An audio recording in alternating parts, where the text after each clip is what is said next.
All right, now 97.7 Outlaw Radio FM listeners, we are live in full effect right here, right now. And we got the legendary R&B group. We got the one and only Heat live on the line. How are you guys doing this evening? Are we good, man? Good. My boy Cino though having a little trouble. You know, he got admitted to in the hospital this weekend. But other than that, man, we've been doing great. I do want to say, Cino, I really do hope, man, that you actually to have a full recovery, man. You get to come home soon. Oh yeah, I'm already good, man. Good looking. Appreciate that, man.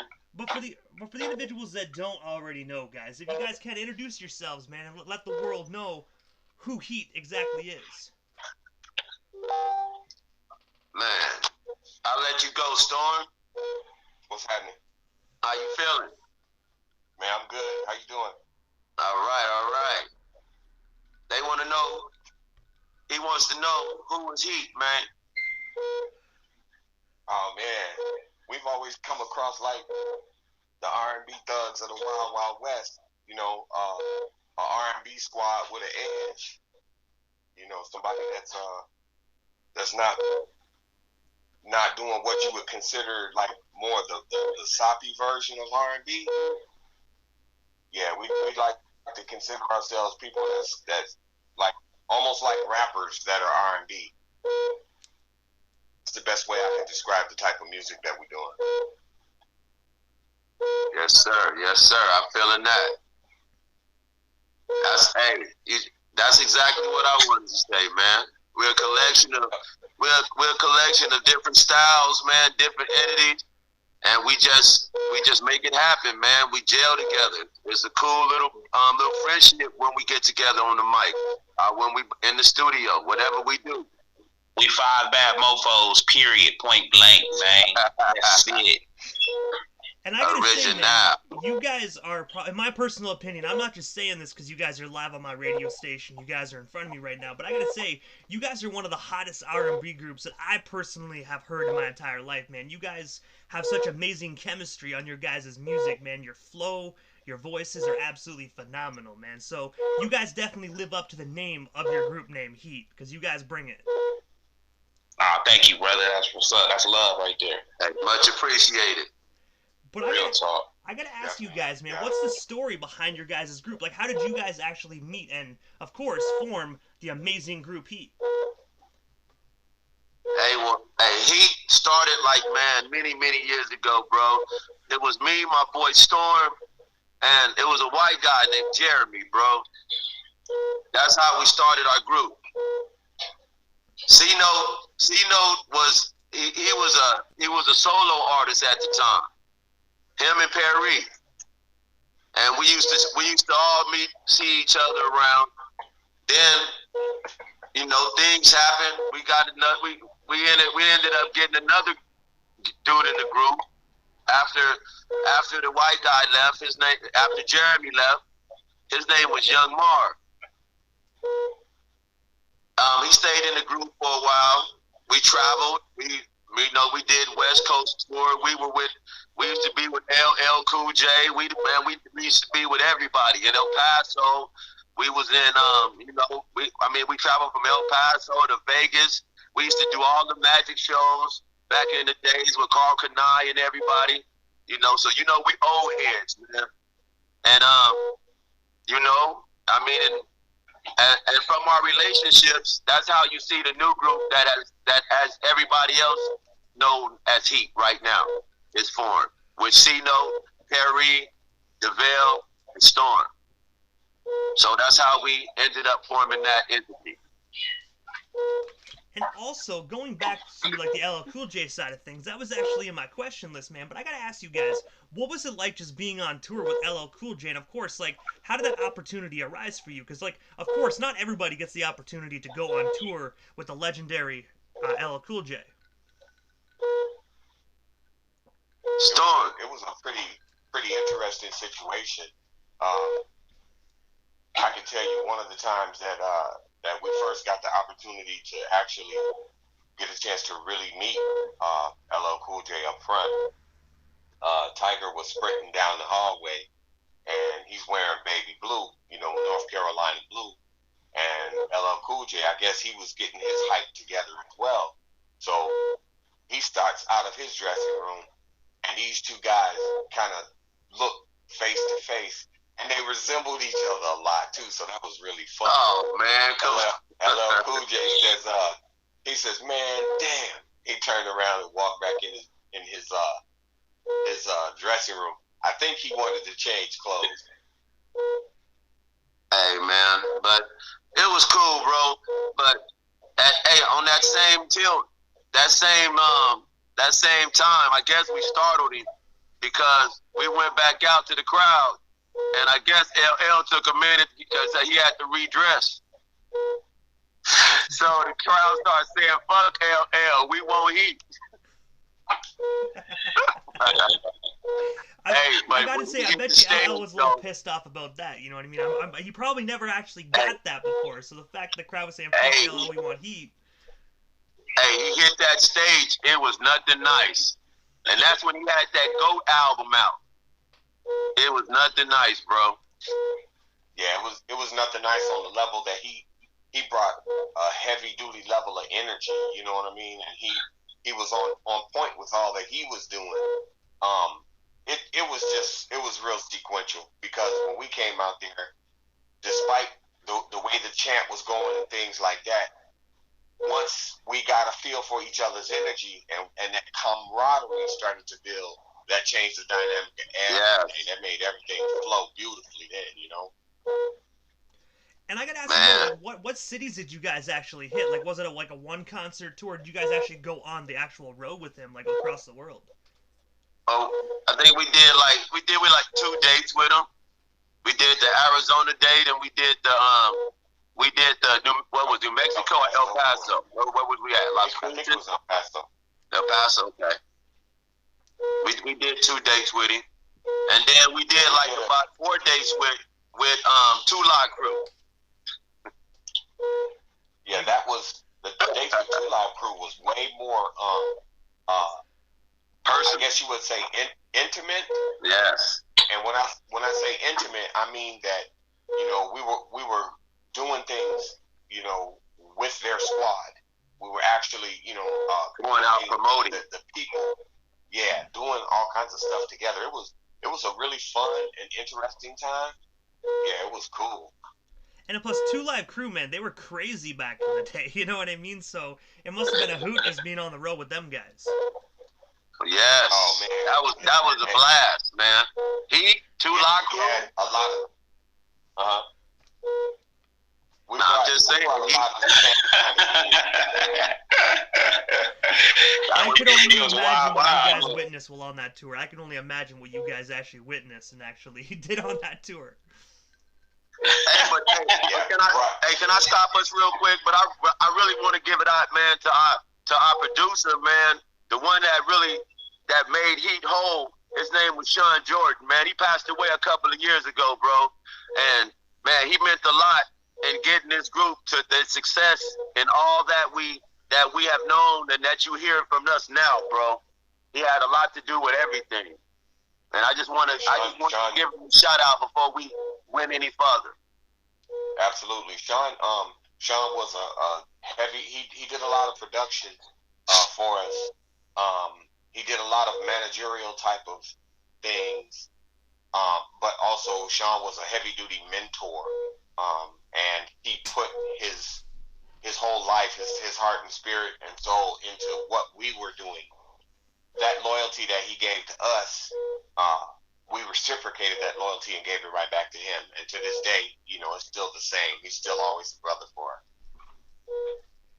But also, Notes, I got a question for you, man. I noticed while doing the research for this interview that in 2007, you were actually featured on Busy Bone's single, A Song for You, along with the late, great DMX. I was wondering, how did yourself, Busy Bone, and DMX get connected? And, of course, what was it like just doing that project?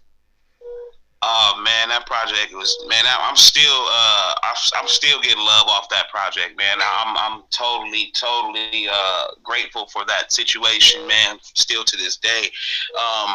We were actually out in Phoenix at the time.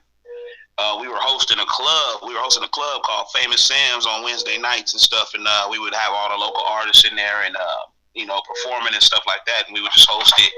And these cats came in one night, man, and they just, they were talking to me and asking me, about,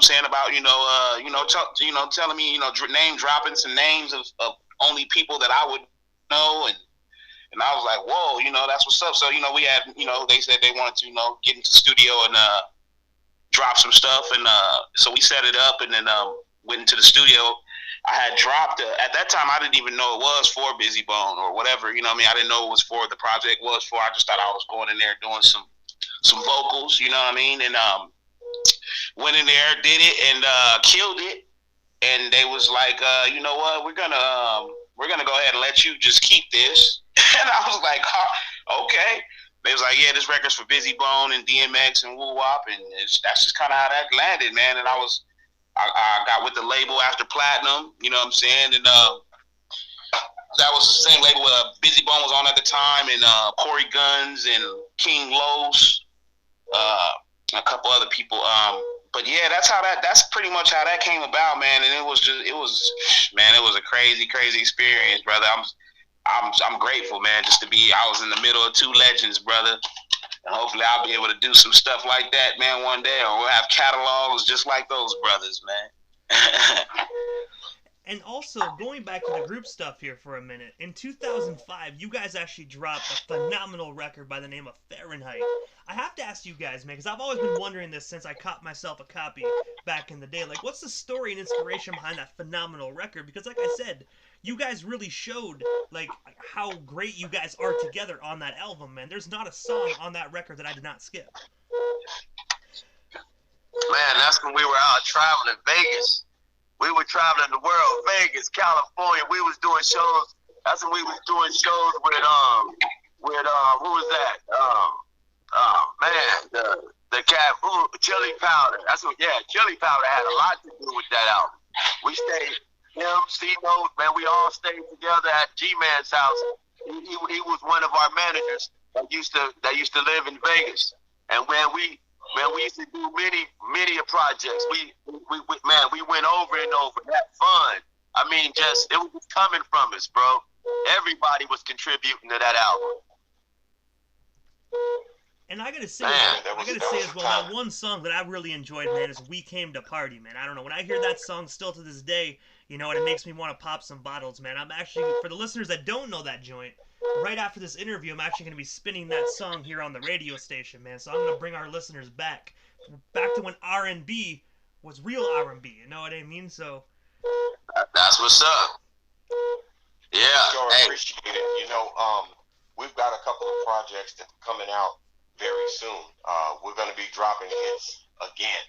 And in the moment that you finish playing that song, there's going to be other ones right behind it. So please notify your listeners to make sure they keep their eyes and their ears open for heat, because we humming and coming at you real quick, And I gotta say, I'm happy to hear that, man. You know what I mean? Because I think R&B most definitely needs more heat music, in my personal opinion, man. Like, I'm not a huge fan of the new R&B that's out nowadays, but I understand, like with the times, every music genre like evolutionized. I guess that's what they say. But I still like that old 90s feel that you guys bring to the table. Yes, you can't hate on those. We're gonna I'm sorry, Tiger. We're gonna flip that 90s style. The 90s style is probably the foundation of what we would use, and then we're gonna implement some of the newer techniques, some of the newer sound and things like that in some stuff that's coming forward, along with changing the guard on some of the musical styles too. So you're gonna hear some stuff coming at you that's gonna trend set, and that's also gonna fit the older genre, but also gonna fit a lot of this newer stuff too, along with, like I said, some things that are gonna be very new to the ears and the eyes of the people that's listening and paying attention for us.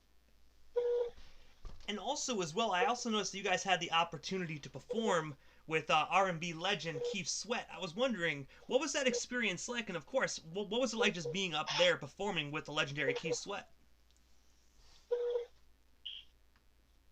You want to go, C-Note? Oh man, you know what, man? It's always a pleasure, man, opening up for that legend, man. You know, it's crazy, man, how he has a show or a resident show still to this day, man.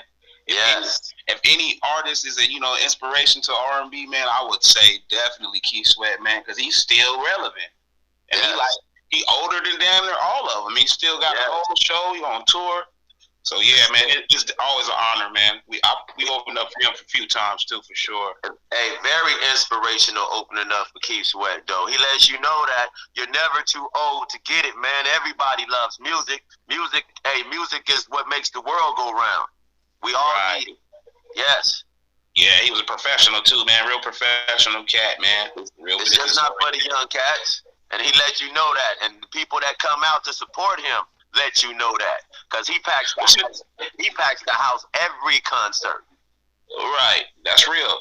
The thing about music, man, you can't put no age on music, man. I mean, it's songs right now I listen to. I mean, I still throw on "Let's Get It On" Marvin Gaye and still jamming. You know what I mean? Like it's songs that are just still songs don't age, man. I mean, music don't age, man. So I'm just the artist that always believed in, man. We all young-hearted, man. We young-spirited, man. And, I mean, age is nothing. I don't know about that age. I don't even bring it up. Because as soon as you drop that album, as soon as you drop that hit, man, it's all forgotten anyway. Everybody bobbing their heads like nothing. So it's all good. As long as you're saying something real, man, with a real nice beat to it, it's going to catch. Absolutely. That's real. And at the end of the day as well, guys, you can't go wrong with some Marvin Gaye. You know what I mean? Like, that's some originator of R&B right there, man. You understand. Always. But also as well, man. You will notice a little bit of the messages and things like that. Everything has to change to a certain extent. With what's going on in music right now, a lot of the messages is stuff that needs to have a different kind of use, for lack of a better way of putting it out there. And you will know that a lot of the material that will be coming at you soon from Heat will have different type of messaging. It's not going to just sit in one plateau. It's going to span its horizon in changing messages, as well as some similar messages too. So, like I said, you look for some of the things that's really going to broaden and change the perspective. What he's trying to say is, man, we're going to keep it real. We're going to talk about life. What's going on in the world, life. Whether it's boy, girl, man, we're going to talk about it, man. We're not going to keep it hush hush no more. We're talking about everything. Right. And I gotta say, the world needs music like that. You know what I mean? Because so a lot of individuals nowadays, man, they're too scared to really do stuff like that, man. So it's always good to have groups like you guys that always keep it 100 and be like, you know what, we're gonna be those individuals that's gonna speak that truth, man. So I gotta say, I gotta give it up to you guys, man, for always keeping it 100. That's real. I thank you, bro. I thank you for this interview that you giving us the time to bless our audience, man. Absolutely. But I really appreciate that. I gotta say, you're most certainly welcome, guys. Like I said, I've been a fan of you guys for years, so the fact that I got all of you guys in one chat on my radio station is kind of a surreal moment to me, you know what I mean? Like, I'm a hip-hop head, but I love me some R&B as well, man. Hip-hop is good, but sometimes you need that R&B to really set the mood, you know? Absolutely. Yeah, yes. But also, a lot of rappers now is singing while you're playing, man. They throw that auto-tune on there and they're just singing themselves now. If you've been paying attention, man, they've been all auto-singing it. I say, well, look at the rappers trying to be singers now. I said, boy. I'm gonna be honest with you, bro. I'm not a huge fan of the auto-tune. Like, me personally, like, I don't want to knock on any artist because I know it's like it's that. Right. No, it's kind of like, you know, that's the day and age what people are doing. But I look at it as it's not really talent. You're having a computer do it for you. Like, the closest thing that sounds like auto-tune that I like is talkbox, because that really takes skill to do talkbox. But as for auto-tune, man. Right. That's right. Like but really what they saying, man, they're a fan of all music. They're not just these badasses that they claim to be. They fan of R&B cats too. How they used to try to diss us and shit. How they, oh man, you making it seem, oh man, they them same cats. They love it all. You talking about rappers?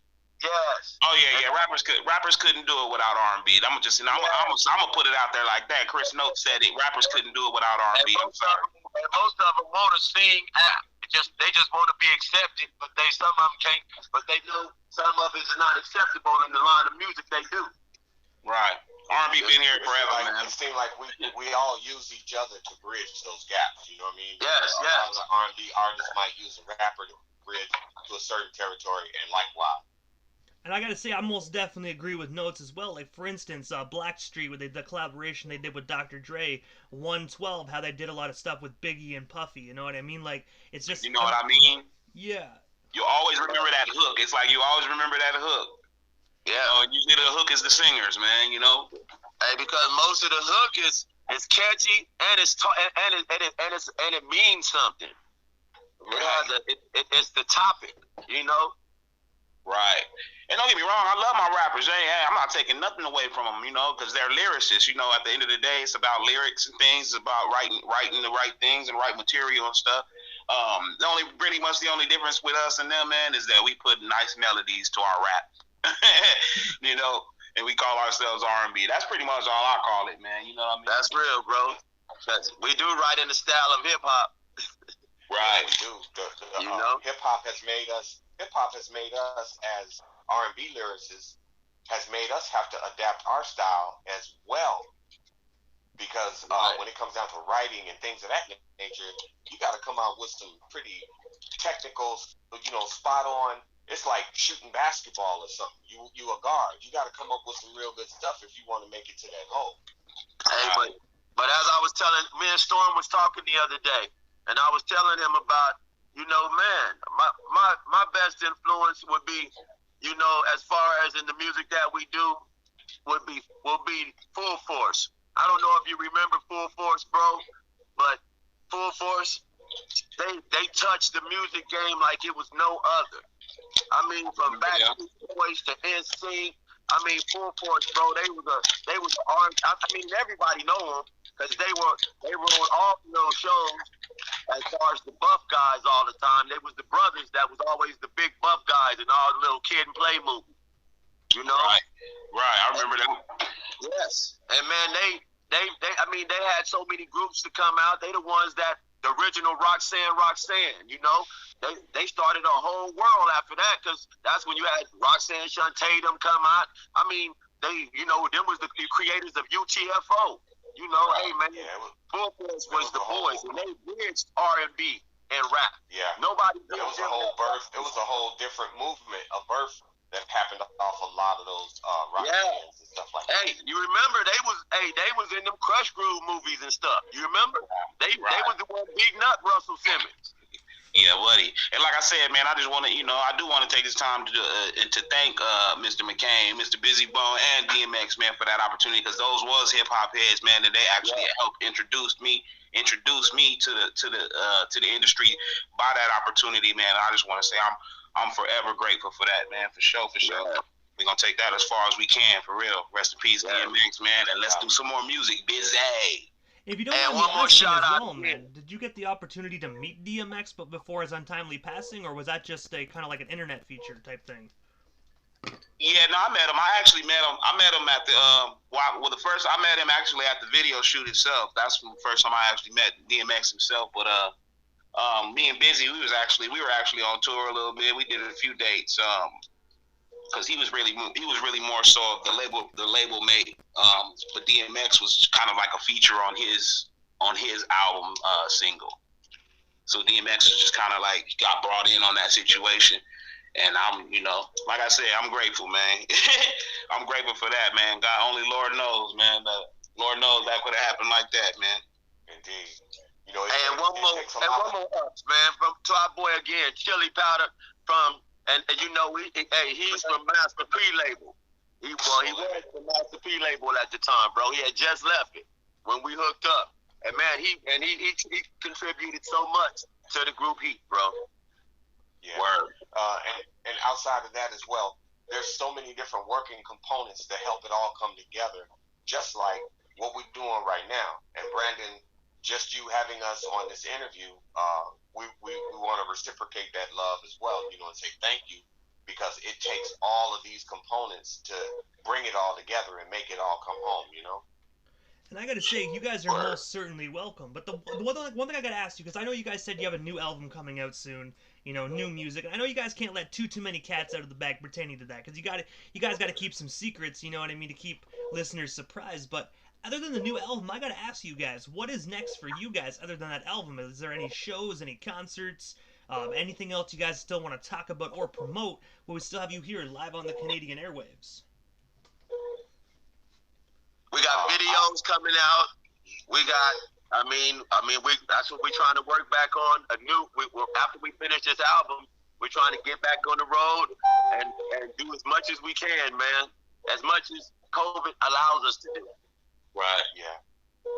There's merchandise campaigns coming out. We got some think tank stuff together or working together right now so that we can pull some things together and utilize the proper resources that's going to allow us to take the biggest advantage of this newer age of digital media, because everything has changed since Fahrenheit. The way things are delivered and stuff like that, everything's changed, so you got to evolve and change with those times as well.